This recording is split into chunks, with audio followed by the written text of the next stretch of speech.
Sobat Maestro, sesaat lagi kita akan bersama-sama mengikuti ibadah raya bersama GKI Kebonjati 100. Selamat mendengarkan.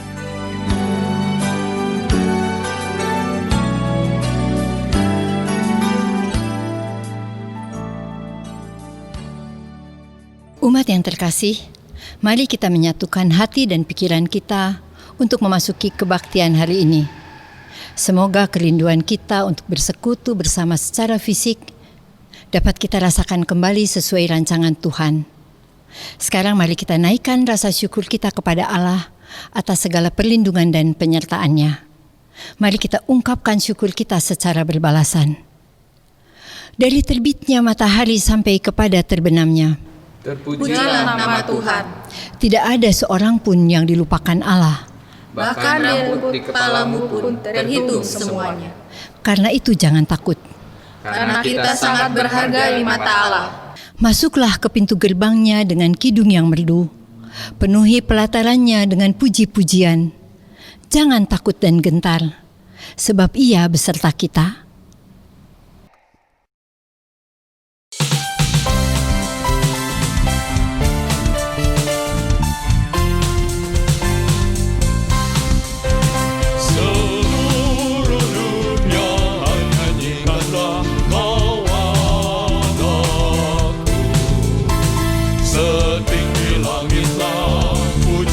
Bergema pun bumi tak lelah menaikkan sembah, seluruh dunia ai nyanyikanlah kau anakku. Seluruh dunia ai nyanyikanlah kau rajaku. Gereja bermazmur penuh dengan syukur, khususnya hatimu memuji tak jemu. Seluruh dunia nyanyikanlah kau rajaku.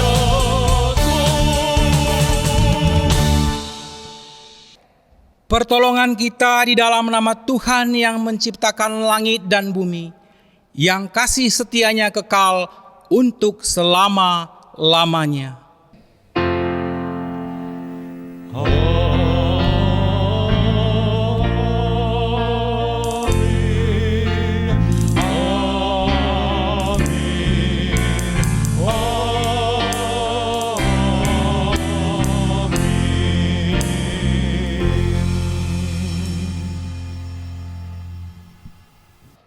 Kasih setia dan damai sejahtera dari Allah Bapa kita dan dari Tuhan Yesus Kristus menyertai saudara sekalian.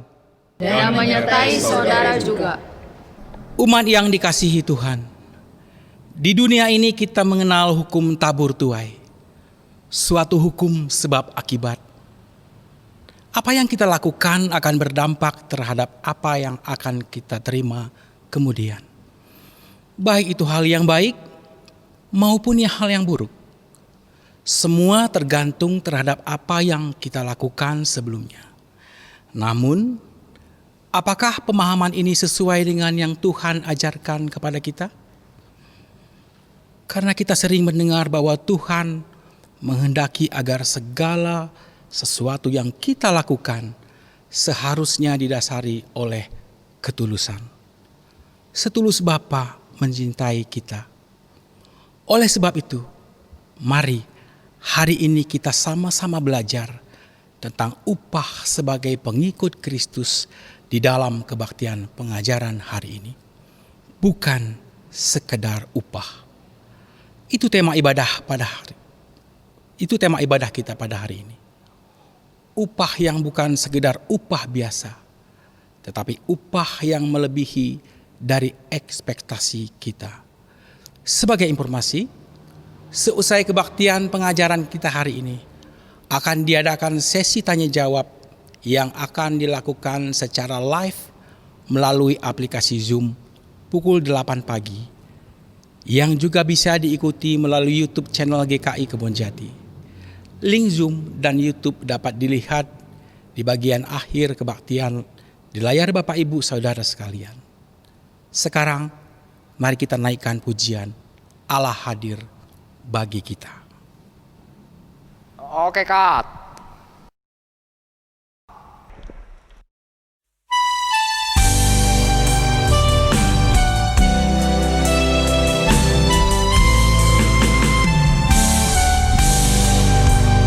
Allah hadir bagi kita dan hendak memberi berkah, melimpahkan kuasa Roh-Nya bagai hujan yang lebat.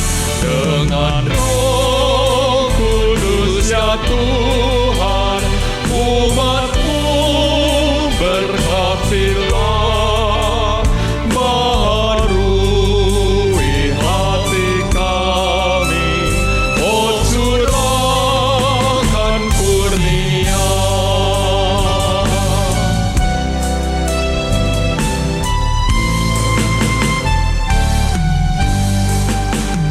Allah hadir, oh percaya dan berdoa padanya, agar kita dikobarkan olehnya kasih-Nya.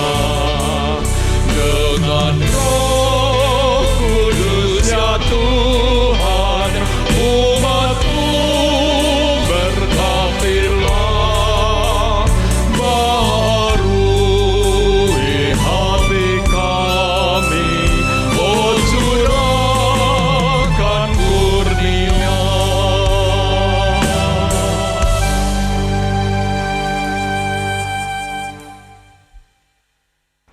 Jemaat yang terkasih, mari kita bersama mengaku dosa kita di hadapan Tuhan.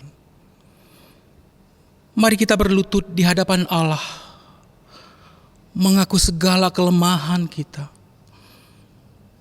Mungkin secara tidak sadar kita sering melakukan segala sesuatu dengan pamrih, tidak tulus dalam membantu sesama.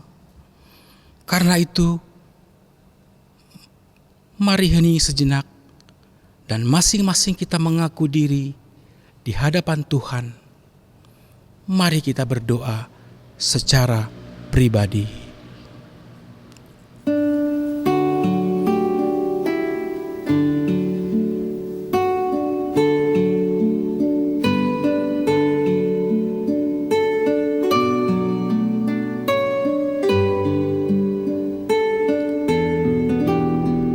Ya Allah yang penuh kasih, sembunyikanlah wajah-Mu dari dosa kami, hapuskanlah segala kesalahan kami. Biarlah kami dapat bersuka cita lagi karena terlepas dari beban dosa. Kami mau dengan tulus dan rendah hati melakukan tugas panggilan sebagai murid, melayani-Mu dan dunia ini, berlandaskan cinta kasih-Mu yang besar. Kami yakin penyertaan dan pemeliharaan-Mu akan selalu kami dapatkan. Di dalam nama Tuhan Yesus kami berdoa. Amin.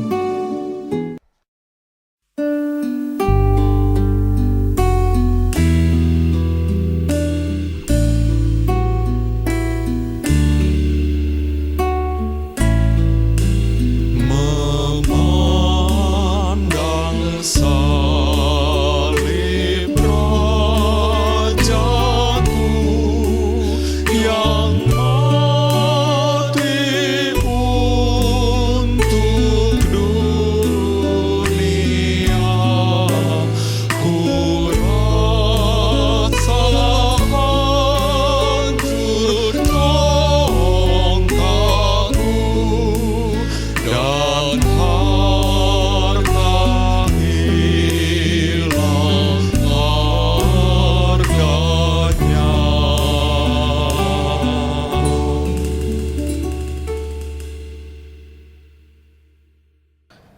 Kami undang jemaat untuk berdiri. Bagi setiap orang yang telah datang kepada Tuhan dengan menyesal dan sungguh-sungguh mengaku dosa serta memohon pengampunan dari Tuhan Yesus Kristus, maka inilah berita anugerah bagi kita semua. Diambil dari Kolose 3 ayat 23 sampai 24. Apapun juga yang kamu perbuat, perbuatlah dengan segenap hatimu, seperti untuk Tuhan dan bukan untuk manusia. Kamu tahu bahwa dari Tuhanlah kamu menerima bagian yang ditentukan bagimu sebagai upah. Kristus adalah Tuhan dan kamu hambanya. Demikianlah berita anugerah dari Tuhan. Syukur kepada Allah.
Mari saudara-saudara yang dikasihi oleh Tuhan, kita bersama-sama menghadap Tuhan, kita berdoa untuk mohon pimpinan Roh Kudus. Kita berdoa. Ya Tuhan Allah yang baik, kami memohon penyertaan dan pimpinan-Mu di dalam kesempatan pada saat ini ketika kami hendak membaca Alkitab dan kami bersama-sama hendak merenungkannya bagi hidup iman dan hidup kami sehari-hari. Kami membiarkan kuasa Roh Kudus memimpin dan menolong kami supaya kami melakukan apa yang benar menurut kehendak Tuhan.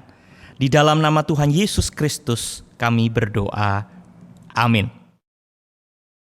Bacaan pertama diambil dari Yeremia 28 ayat 5 sampai 9. Lalu berkatalah Nabi Yeremia kepada Nabi Hananya di depan mata imam-imam dan di depan mata seluruh rakyat yang berdiri di rumah Tuhan itu. Kata Nabi Yeremia, "Amin. Moga-moga Tuhan berbuat demikian. Moga-moga Tuhan menepati perkataan-perkataan yang kau nubuatkan itu dengan dikembalikannya perkakas-perkakas rumah Tuhan dan semua orang buangan itu dari Babel ke tempat ini. Hanya dengarkanlah, hendaknya perkataan yang akan kukatakan ke telingamu dan ke telinga seluruh rakyat ini. Nabi-nabi yang ada sebelum aku dan sebelum engkau dari dahulu kala telah bernubuat kepada banyak negeri dan terhadap kerajaan-kerajaan yang besar tentang perang dan malapetaka dan penyakit sampar. Tetapi mengenai seorang nabi yang bernubuat tentang damai sejahtera, jika nubuat nabi itu digenapi, maka barulah ketahuan bahwa nabi itu benar-benar diutus oleh Tuhan. Demikianlah sabda Tuhan." Syukur kepada Allah. Marilah kita menanggapi bacaan pertama dengan membacakan Mazmur 89 ayat 2 sampai 5 dilanjutkan dengan ayat 16 sampai 19 secara berbalasan. Aku hendak menyanyikan kasih setia Tuhan selama-lamanya. Hendak memperkenalkan kesetiaan-Mu dengan mulutku turun-temurun. Sebab kasih setiamu dibangun untuk selama-lamanya. Kesetiaan-Mu tegak seperti langit. Engkau telah berkata, telah kuikat perjanjian dengan orang pilihanku. Aku telah bersumpah kepada Daud hamba-Mu. Untuk selama-lamanya aku hendak menegakkan anak cucumu. Dan membangun tahta-Mu turun-temurun. Berbahagialah bangsa yang tahu bersorak-sorai. Ya Tuhan, mereka hidup dalam cahaya wajah-Mu. Karena namamu mereka bersorak-sorai sepanjang hari. Dan karena keadilan-Mu mereka bermegah. Sebab engkaulah kemuliaan kekuatan mereka. Dan karena Engkau berkenan, tanduk kami meninggi. Sebab perisai kita kepunyaan Tuhan. Dan raja kita kepunyaan yang kudus Israel. Bacaan kedua diambil dari Roma 6 ayat 12 sampai 23. Sebab itu hendaklah dosa jangan berkuasa lagi di dalam tubuhmu yang fana, supaya kamu jangan lagi menuruti keinginannya. Dan janganlah kamu menyerahkan anggota-anggota tubuhmu kepada dosa untuk dipakai sebagai senjata kelaliman. Tetapi serahkanlah dirimu kepada Allah sebagai orang-orang yang dahulu mati, tetapi yang sekarang hidup. Dan serahkanlah anggota-anggota tubuhmu kepada Allah untuk menjadi senjata-senjata kebenaran. Sebab kamu tidak akan dikuasai lagi oleh dosa, karena kamu tidak berada di bawah hukum Taurat, tetapi di bawah kasih karunia. Jadi bagaimana? Apakah kita akan berbuat dosa karena kita tidak berada di bawah hukum Taurat, tetapi di bawah kasih karunia? Sekali-kali tidak. Apakah kamu tidak tahu bahwa apabila kamu menyerahkan dirimu kepada seseorang sebagai hamba untuk mentaatinya, kamu adalah hamba orang itu, yang harus kamu taati, baik dalam dosa yang memimpin kamu kepada kematian, maupun dalam ketaatan yang memimpin kamu kepada kebenaran. Tetapi syukurlah kepada Allah, dahulu memang kamu hamba dosa, tetapi sekarang kamu dengan segenap hati telah mentaati pengajaran yang telah diteruskan kepadamu. Kamu telah dimerdekakan dari dosa-dosa dan menjadi hamba kebenaran. Aku mengatakan hal ini secara manusia karena kelemahan kamu. Sebab sama seperti kamu telah menyerahkan anggota-anggota tubuhmu menjadi hamba kecemaran dan kedurhakaan yang membawa kamu kepada kedurhakaan, demikian hal kamu sekarang harus menyerahkan anggota-anggota tubuhmu menjadi hamba kebenaran yang membawa kamu kepada pengudusan. Sebab waktu kamu hamba dosa, kamu bebas dari kebenaran. Dan buah apakah yang kamu petik daripadanya? Semuanya itu menyebabkan kamu merasa malu sekarang, karena kesudahan semuanya itu ialah kematian. Tetapi sekarang, setelah kamu dimerdekakan dari dosa, dan setelah kamu menjadi hamba Allah, kamu beroleh buah yang membawa kamu kepada pengudusan, dan sebagai kesudahannya ialah hidup yang kekal. Sebab upah dosa ialah maut, tetapi karunia Allah ialah hidup yang kekal dalam Kristus Yesus Tuhan kita. Demikianlah sabda Tuhan. Syukur kepada Allah. Saudara-saudara, pembacaan Injil diambil dari Injil Matius pasal 10 ayat 40 sampai dengan 42. Barang siapa menyambut kamu, ia menyambut aku. Dan barang siapa menyambut aku, ia menyambut dia yang mengutus aku. Barang siapa menyambut seorang nabi sebagai nabi, ia akan menerima upah nabi. Dan barang siapa menyambut seorang benar sebagai orang benar, ia akan menerima upah orang benar. Dan barang siapa memberi air sejuk secangkir saja pun kepada salah seorang yang kecil ini, karena ia muridku, aku berkata kepadamu, sesungguhnya ia tidak akan kehilangan upah daripadanya. Saudara-saudara, sampai di sini pembacaan Injil Tuhan Yesus Kristus. Berbahagialah kita semua yang mendengarkan firman, tetapi terlebih yang memelihara firman itu di dalam hidup sehari-hari. Haleluya.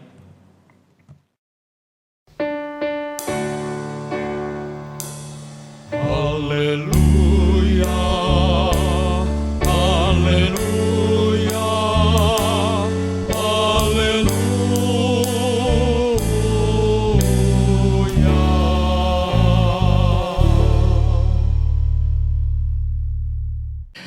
Saudara-saudara yang dikasihi oleh Tuhan Yesus Kristus, pada hari ini saya mendapatkan pesan bahwa ini adalah kebaktian yang bersifat pengajaran dan kita mau secara khusus berbicara mengenai soal upah. Tema kita bukan sekedar upah. Jadi temanya nampaknya mau mengajak kita untuk memahami bahwa ini bukan soal upah dalam pemahaman yang mungkin biasa kita pahami.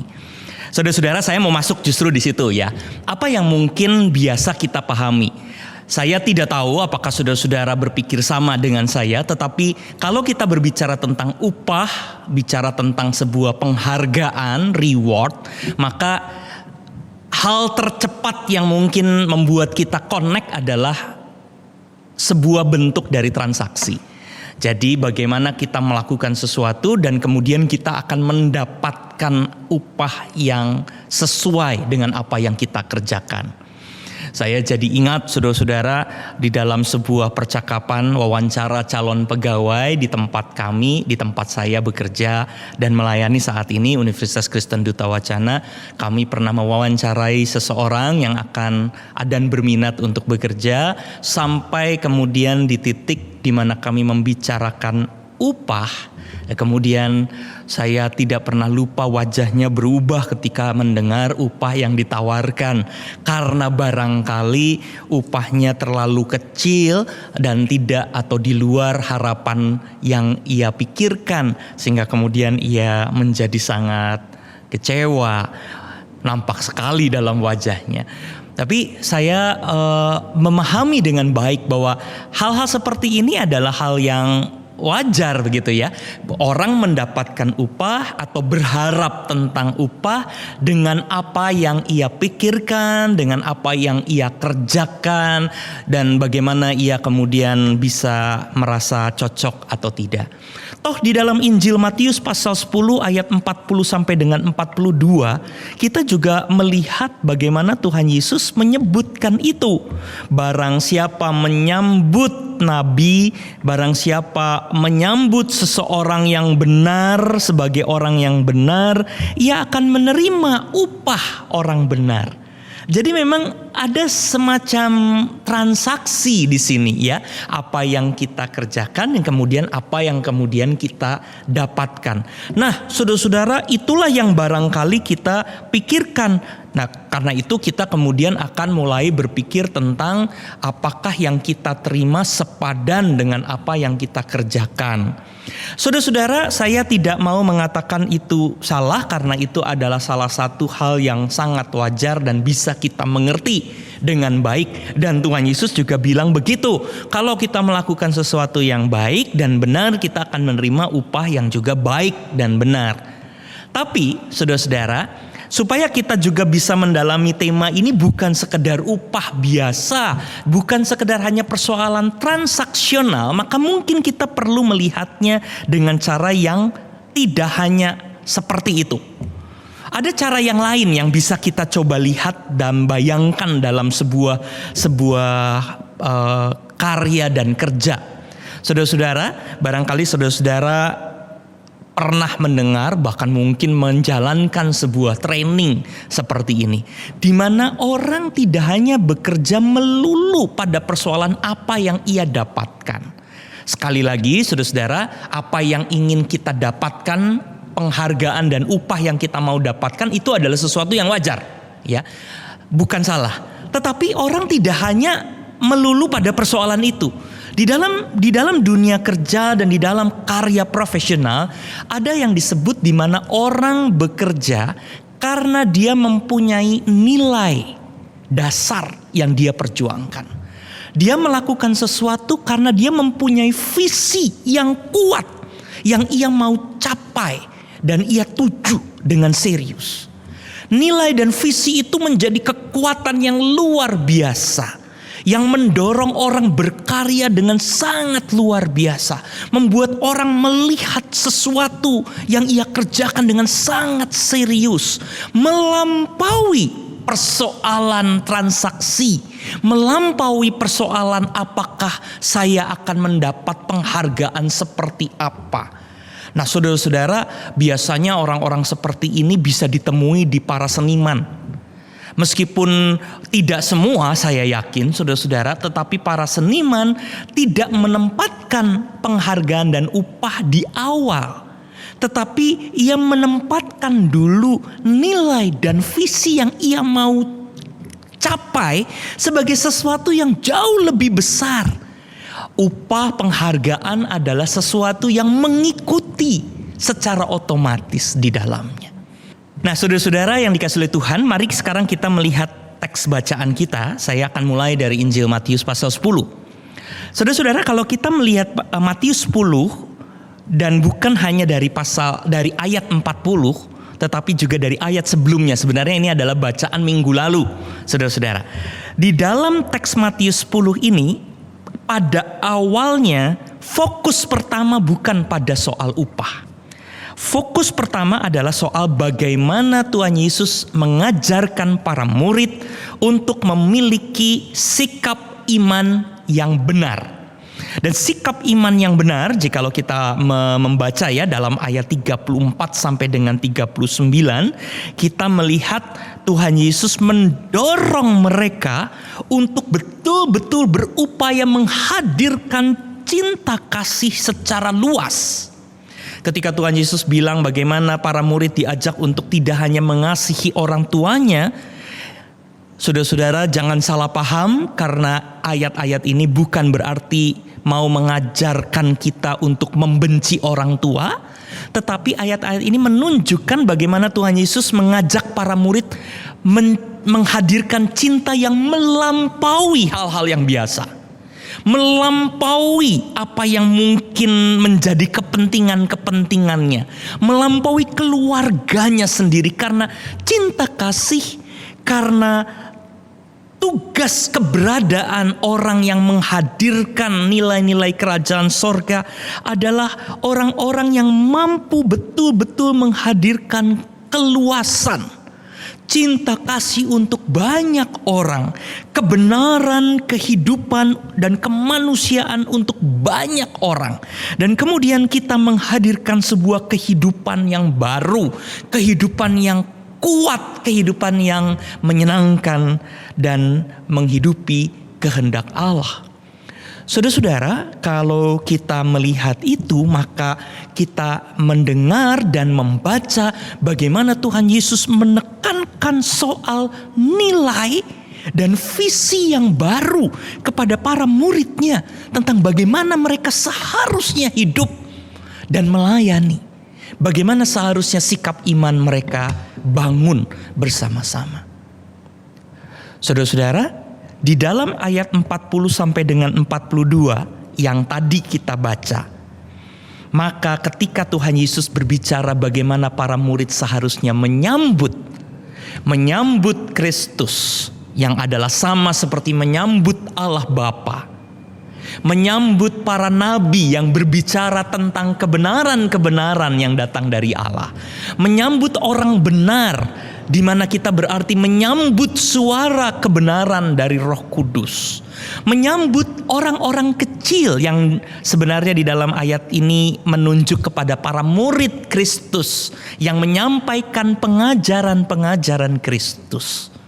Maka saudara-saudara, pertama-tama di sini adalah bahwa para murid Tuhan Yesus, gereja harus terus-menerus belajar, harus mau mencoba memahami apa yang diharapkan oleh Kristus. Dan itu berarti adalah memahami nilai dan visi yang Kristus ingin bangun dalam kehidupan.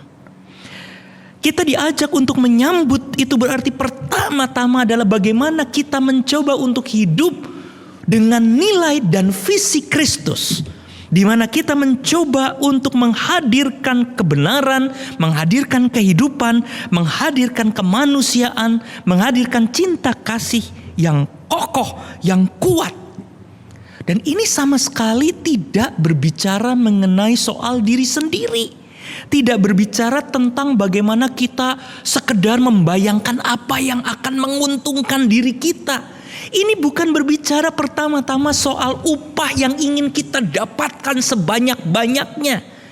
Terbalik, saudara-saudara, ini justru berbicara tentang bagaimana kita pertama-tama mulai dengan sebuah idealisme yang kuat.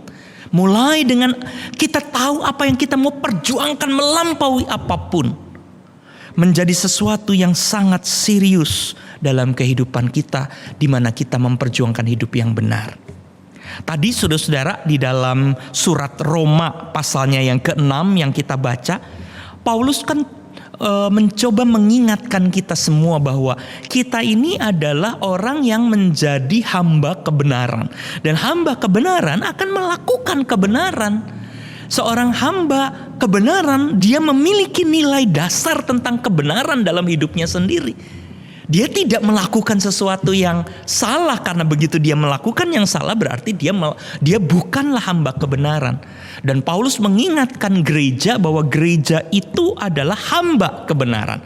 Seorang hamba kebenaran mempunyai nilai dasar tentang kebenaran, mempunyai nilai dasar tentang apa yang dikehendaki oleh Tuhan. Dan itulah yang akan diperjuangkan di dalam hidupnya, menjadi visi dalam hidupnya yang kemudian membuat ia menghadirkan, memperjuangkan, menghidupkan apa yang baik, apa yang menarik di tengah-tengah dunia ini.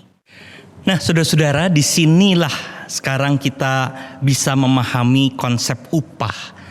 Kita bukan hanya berbicara mengenai soal apa yang bisa menguntungkan kita, tetapi upah di sini adalah sesuatu yang menjadi hal yang terikat erat di dalam tindakan kita.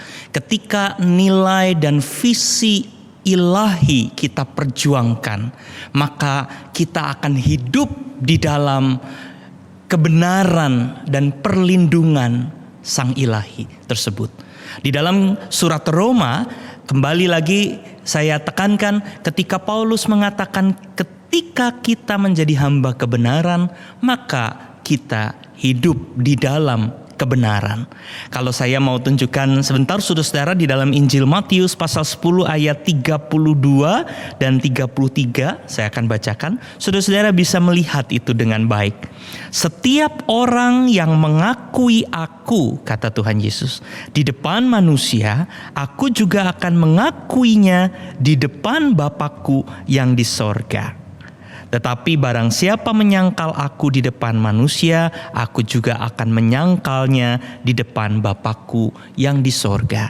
Orang yang mengakui Kristus, belajar kepada Kristus, memperjuangkan nilai dan visi Kristus, maka orang itu hidup bersama-sama dengan Kristus dan Bapa. Upah itu adalah bagian di mana kita hidup bersama-sama di dalam persekutuan ketika kita memperjuangkan kebenaran-kebenaran yang Kristus harapkan. Saudara-saudara, sekali lagi saya rasa pertama-tama kita harus bisa melihat bahwa upah di sini bukan sekedar soal apa yang kita bisa dapatkan dan menguntungkan. Tapi pertama-tama ini adalah anugerah Allah yang akan Allah berikan di tengah-tengah orang-orang yang betul-betul memperjuangkan apa yang Tuhan kehendaki. Nah, saudara-saudara yang dikasihi oleh Tuhan, kita mau bersama-sama mencoba untuk memahami ini dengan baik, khususnya di dalam kehidupan iman kita sehari-hari pada saat ini. Saya rasa beberapa dari saudara-saudara sudah menjadi sangat tidak sabar bahwa mungkin minggu depan atau dalam waktu yang sangat dekat kita sudah bisa datang lagi ke gedung gereja. Kita sudah bisa ibadah lagi seperti biasa, tidak seperti ini. Kita semua bersemangat untuk menyambut ibadah kembali di gedung gereja. Saudara-saudara, mari kita berharap, berdoa dan mensyukuri semua itu. Tetapi saya mau mengajak kita barangkali dalam kesempatan ini sebentar untuk mencoba merenung dan berefleksi dengan kuat. Apa sih yang kita sedang perjuangkan dan apa sih yang sedang kita lakukan ini? Begitu ya saudara-saudara. Apakah kita datang ke gereja supaya kita mendapatkan keuntungan, kita mendapatkan berkat, Kita merasa bahwa kita tidak mendapatkan berkat karena kita ada di rumah. Kita merasa bahwa kalau kita ada di gedung gereja dan gereja bisa berjalan kembali, maka kita sudah melakukan kebenaran-kebenaran. Saudara-saudara, saya yakin saudara-saudara pasti setuju. Kadangkala ironisnya kita harus mengakui bahwa ada banyak ketidakbenaran yang mungkin dilakukan justru di dalam gedung gereja.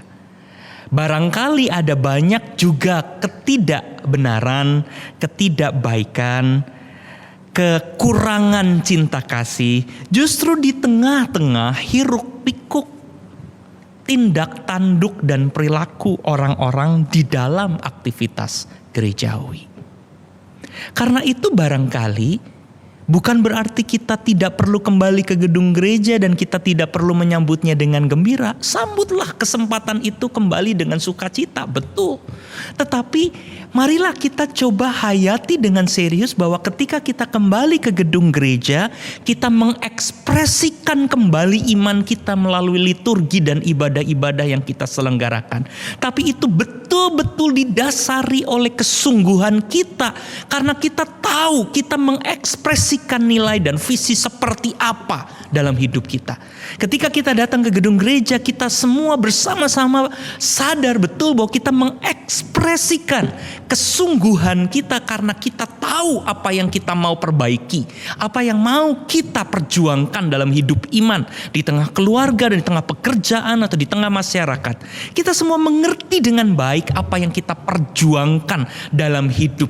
Bukan sekedar kita datang untuk mendapatkan sesuatu, tapi kita datang karena kita punya sesuatu, karena kita punya keyakinan tentang apa yang kita lakukan dalam hidup.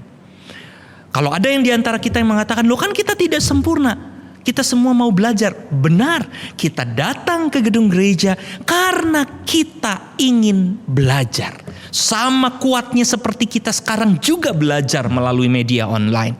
Kita mau belajar untuk mendapatkan nilai dan visi yang kuat untuk hidup kita dan kemudian kita jalankan di tengah-tengah pekerjaan kita. Cinta seperti apa? Kebenaran seperti apa? Kesungguhan hidup seperti apa yang mau kita tunjukkan dalam sikap iman kita semua. Saudara-saudara yang dikasihi oleh Tuhan, mari kita bersama-sama mencoba untuk menanamkan dan mewujudkan nilai dan visi hidup yang benar. Tuhan menyertai kita semua. Amin.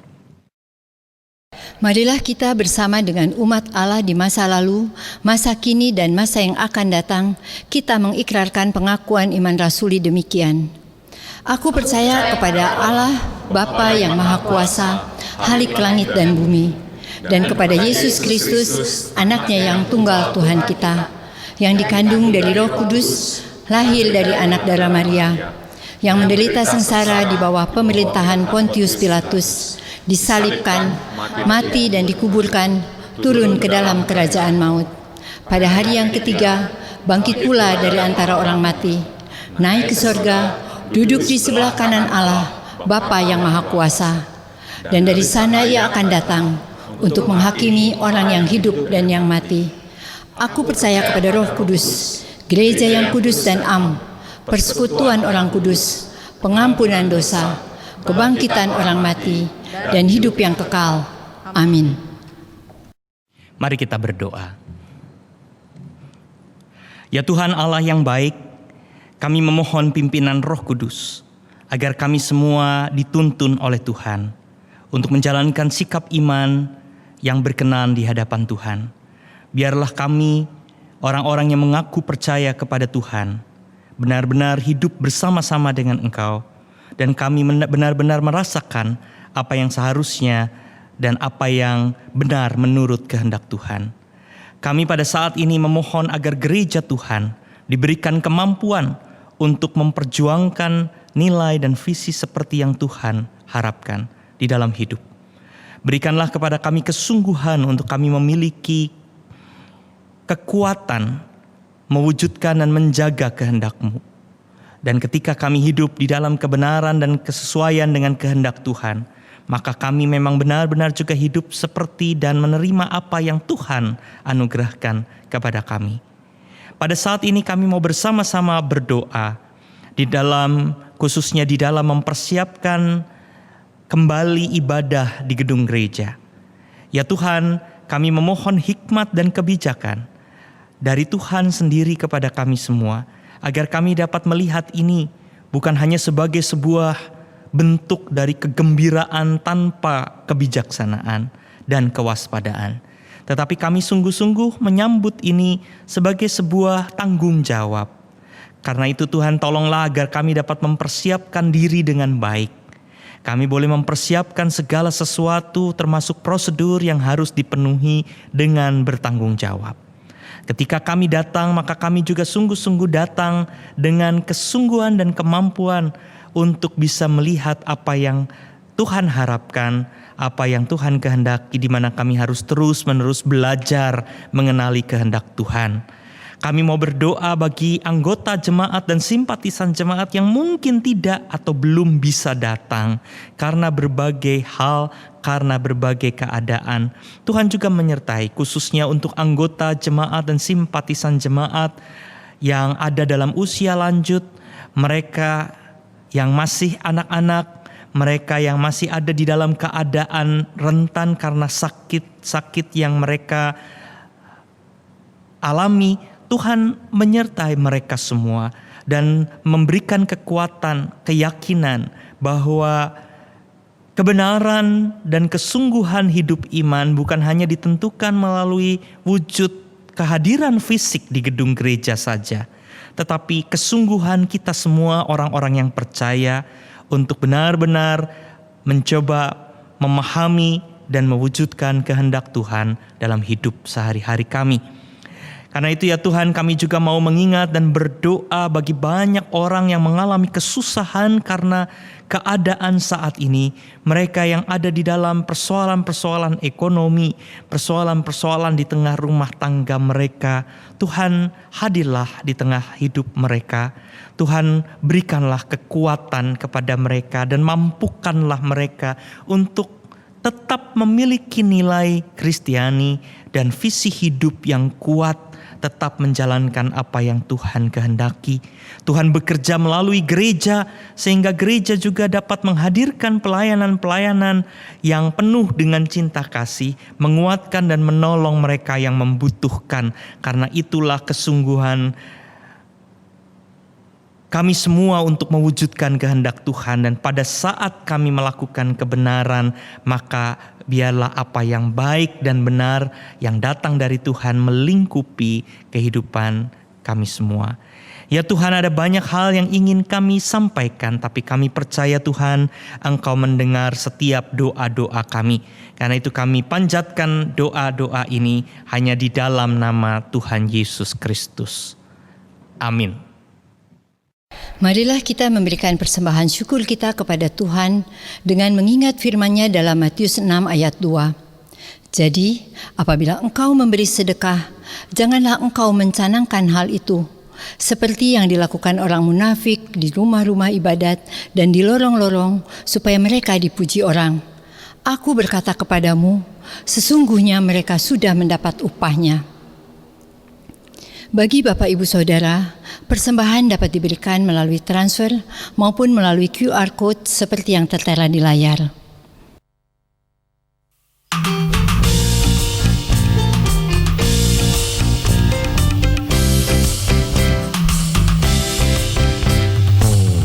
Bukan karena upahmu dan bukan karena kebajikan hidupmu, bukan persembahanmu dan bukan pula hasil perjuanganmu. Allah mengampuni kesalahan umatnya oleh karena kemurahannya, melalui pengorbanan putra tunggalnya ditebusnya dosa manusia.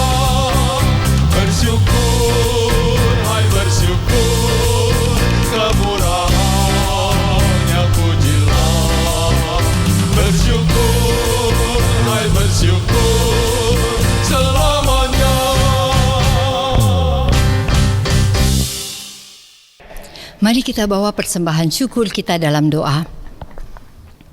Tuhan Yesus yang baik, kami bersyukur kalau hari ini kami diberi kesempatan untuk mengungkapkan syukur kami melalui persembahan syukur ini. Karena semua yang terkumpul bukan karena kami layak, tapi karena Tuhan begitu mengasihi kami. Berkati setiap jemaat-Mu Tuhan, agar dalam setiap ungkapan syukur ini, nama Tuhan boleh dimuliakan. Berkati juga tangan, hati, dan pikiran jemaat Tuhan yang mengelola ungkapan syukur ini, agar nama Tuhan selalu diagungkan.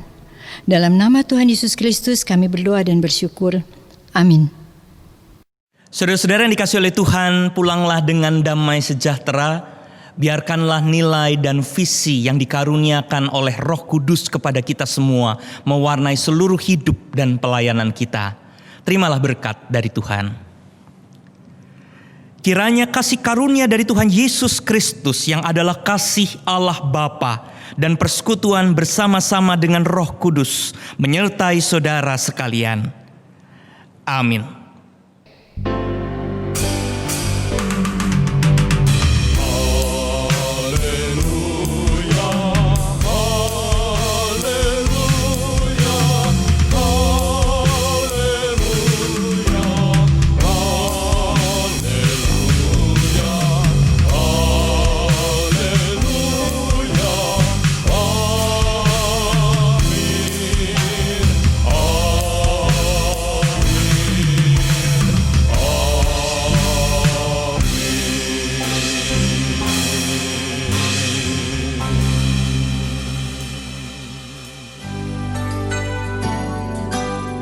Sobat Maestro, Anda baru saja mendengarkan ibadah raya bersama GKI Kebonjati 100. Terima kasih atas kebersamaan Anda.